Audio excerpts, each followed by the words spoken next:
Hi everyone. If I'm here like doing this, then it's probably like an ant or something. So just to let you know, this talk is going to be about communication first, and everything else follows. And if you hear a cloud, it's a cloud. Just to let you know.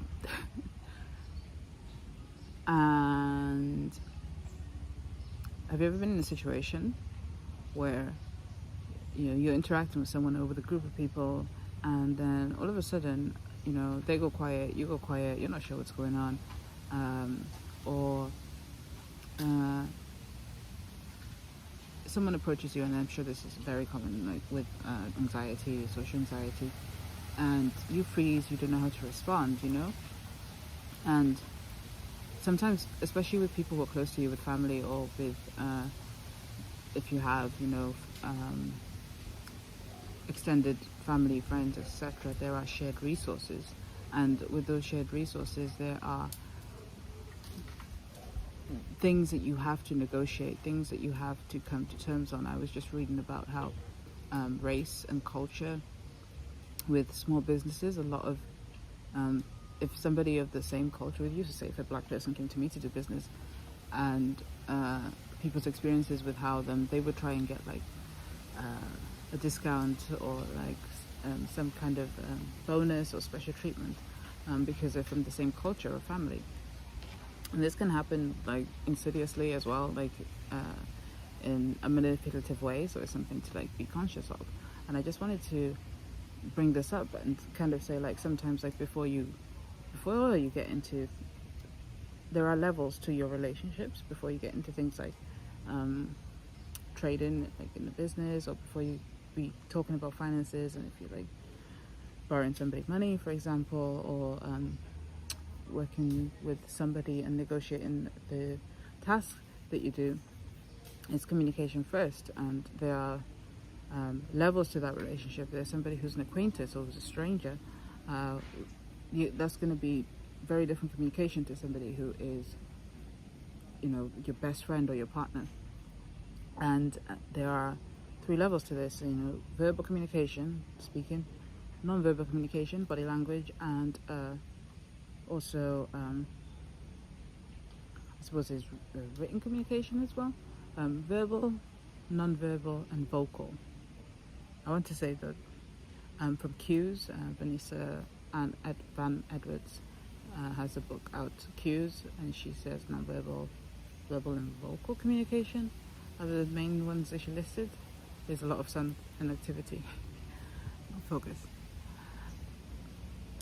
So there are all these different factors to consider: the level where your relationship's at, and the type of communication that you're engaging in. And it can be a lot of information if you have, like, for me, for example, visually and sensory, I'm terrible.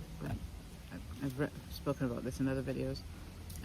Often, if I'm in a visually overwhelming environment, I'm wearing glasses, and I have now my earbuds in, and that helps me to kind of be here and present and still remain able to follow my thread of thought. And sometimes before, like when I was speaking, I would speak and I would be like, I'd have to stop and think for a very long time.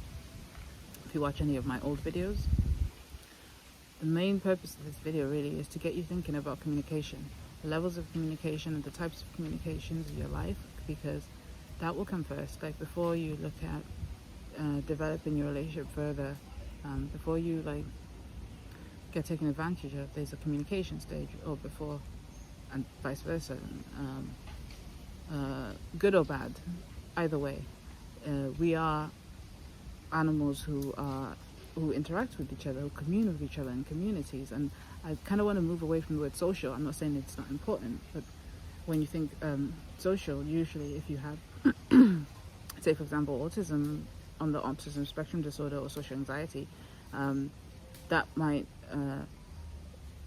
make you feel as if that social aspect is overwhelming. And I want to help you break it down to see that the communication aspect is, even with yourself, you communicate with yourself.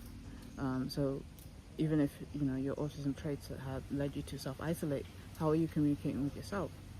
And the last thing I'll add is the question, what or where do I need to be communicating first for everything else to follow? That could be with yourself, as I mentioned. It could be with somebody else. It could be in a different, like written form, verbal form, visual, in-person form. And I want you to really focus on ideally in person, because you have more information. However, that can be overwhelming, especially for autism. I'm happy in an anonymous written state, and I just like push myself. Like even with these videos, I push myself because it's much more important that they are shared and reach the person who's seeking for answers. So that's the question I want to leave you with. And with that, take care, best, and de-stress.